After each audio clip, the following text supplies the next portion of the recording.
जय माता दी, जय माँ कामाख्या। हम हनुमते रुद्रात्मका हुम फट। ओम ह्रीम हनुमते रामदूताय नमः। क्रीं कालिकाय नमः। बम भैरवाय नमः।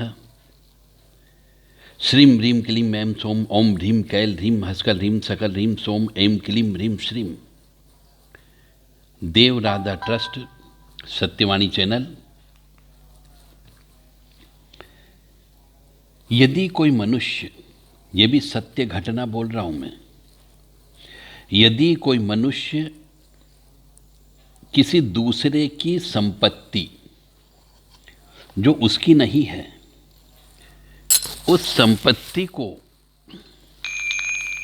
जबरदस्ती हथिया लेता है, यदि कोई संपत्ति किसी की यहाँ गिरवी रखी थी, उस पे ब्याज पे ब्याज ब्याज पे ब्याज लगा करके ईश्वर से न डरते हुए उस संपत्ति को वो जब्त कर लेता है, अपना अधिकार जमा लेता है, और जो वास्तविक जो मालिक होता है वह दर दर की ठोकरें खाने को मजबूर हो जाता है, तो उसकी और उसके परिवार की और उसके बच्चों की जो अंतर आत्मा से हाय बद्दुआ निकलती है, वो हाय बद्दुआ आपके कुल का नाश कर देती है। इसीलिए मनुष्य को किसी की संपत्ति नहीं लेना चाहिए और नहीं हड़पना चाहिए। हो सकता है एक पीढ़ी, दो पीढ़ी, तीसरे पीढ़ी तक तो वंश का नाश हो जाता है, कोई रोक नहीं सकता उसको, और ऐसी ऐसी परेशानी और कष्ट होता है कि आप कल्पना नहीं कर सकते।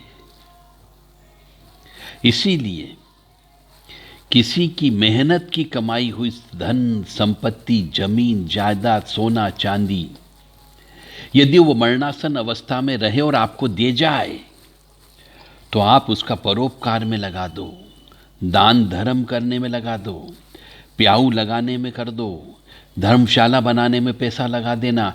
1% पैसा भी उसमें से खाने की कोशिश मत करना, नितर आपका परिवार एक पीढ़ी के बाद में या 2 पीढ़ी के बाद निश्चित तौर से समाप्त हो जाएगा, और उसी का कष्ट आपको जीवन भर, आपको, आपके बच्चों को भोगना पड़ेगा, जिसकी कल्पना नहीं कर सकते। आपको तड़प तड़प करके जिंदगी जीना पड़ेगी, हर क्षण आपको मृत्यु लगेगी। आपका लड़का आपका कहना नहीं मानेगा। हो सकता है आपके परिवार में आपके दादा ने, परदादा ने और पर पिता दादा ने इस प्रकार का यदि कोई कार्य किया, और जिसकी वजह से आज आप कष्ट भोग रहे हो, तो उसका कारण यह भी हो सकता है कि आपके यहाँ तो बच्चे पैदा नहीं होंगे, लड़का पिता की बात नहीं मानता है, अपनी मर्जी से चलता है, विवाह नहीं करता है, और मांस मदिरा पराई स्त्री के ऊपर पैसा लुटाता है।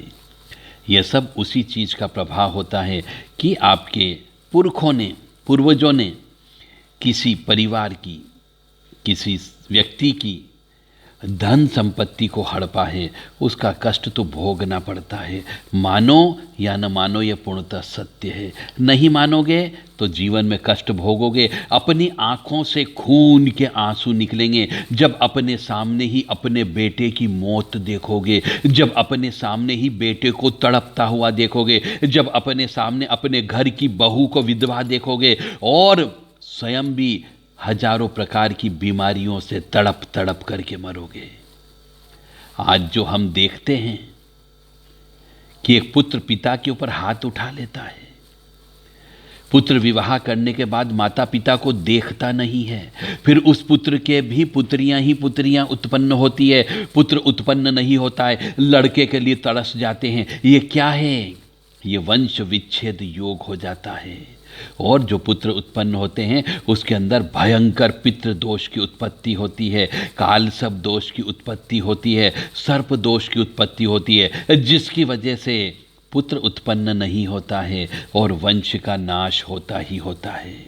और जो जो मनुष्य उस धन संपत्ति को भोगता हो, चाहे एक पीढ़ी ने भोगा, दूसरी पीढ़ी ने भोगा, तीसरी पीढ़ी ने भी भोगा, और यदि बंटवारे में जिस जिसके पास भी गया सबके कुल के अंदर नाश होता है। कोई आत्महत्या करता है तो कोई एक्सीडेंट में मौत हो जाती है, कोई विधवा हो जाती है तो कोई जल करके मर जाती है।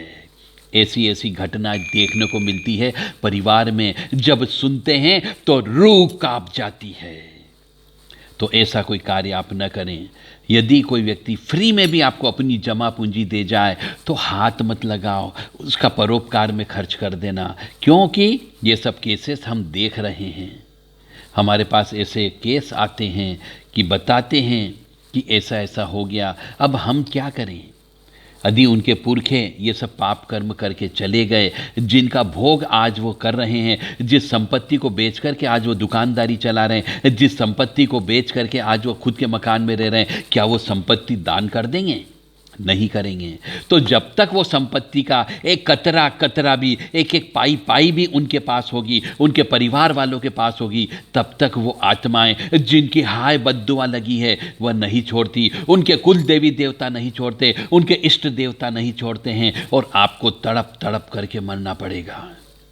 घबराओ मत, डरो मत, केवल समझो इस बात को कि यदि कोई व्यक्ति फ्री में भी पैसा दे जाए तो उसको ले लो, दे जाता है तो, परंतु उसमें कुछ पैसा और अपनी तरफ से मिला के परोपकार के कार्य में लगा दो, मंदिर बनाने में लगा दो, कोई अनुष्ठान करने में लगा दो, श्रीमद् भागवत कथा करने में लगा दो, या फिर किसी ब्राह्मण के यहाँ पे मकान बना करके दे दो, या फिर कोई गरीब व्यक्ति है जिसकी कन्या की शादी नहीं हो रही है तो उसकी शादी में पैसा लगा दो, परंतु अपने और अपने बच्चों के लिए, अपनी बीबी के लिए कपड़े और वस्त्र मत खरीदना, अपने सोने चांदी मत खरीदना, अन्यथा उस सोने चांदी को जो जो भी पहनेगा, चाहे आपकी पत्नी पहने, चाहे उसके बच्चे की बहू पहने, या कोई और भी पहने, वो सब व्यक्ति तड़प तड़प करके मरेंगे। उनकी जिंदगी के अंदर बच्चों के प्रति सिर्फ खून के आंसू निकलेंगे।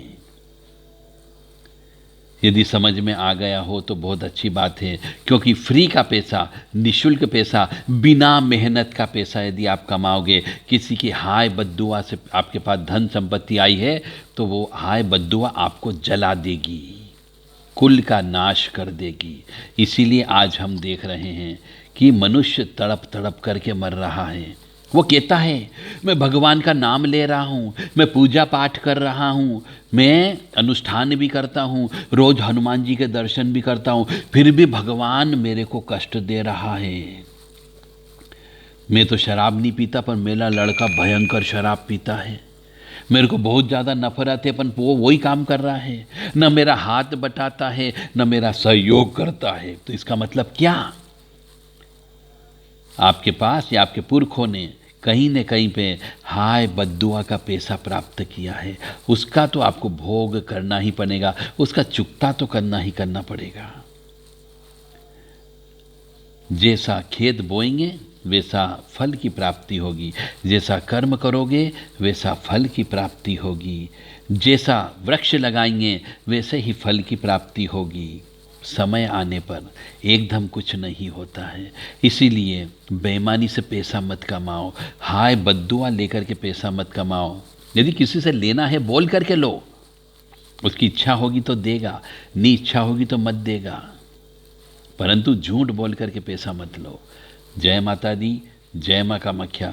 भगवान आपको सद्बुद्धि प्रदान करे ताकि आपके और आपके परिवार में कष्ट की प्राप्ति न हो। क्यों कि ये कष्ट सब पिछले जन्म के कर्मों के अनुसार आपको भोगना पड़ता है। ईश्वर कहता मैंने कुछ नहीं किया, तू जैसा कर्म करके आया है, तेरी बैलेंस शीट में जैसा लिखा हुआ है, तेरी खाता बही में जैसा लिखा हुआ है, तूने हर सांस में कितना पुण्य किया, तूने हर सांस के अंदर कितना पाप कर्म किया, वह सब यहाँ पे लिखा हुआ है। किसी को मस्तिष्क बीमारी होती है तो वो अपने मन से पाप कर्म करता है, इसलिए मन दूषित हो जाता है, चंद्रमा दूषित हो जाता है। जय माता दी, जय माँ कामाख्या।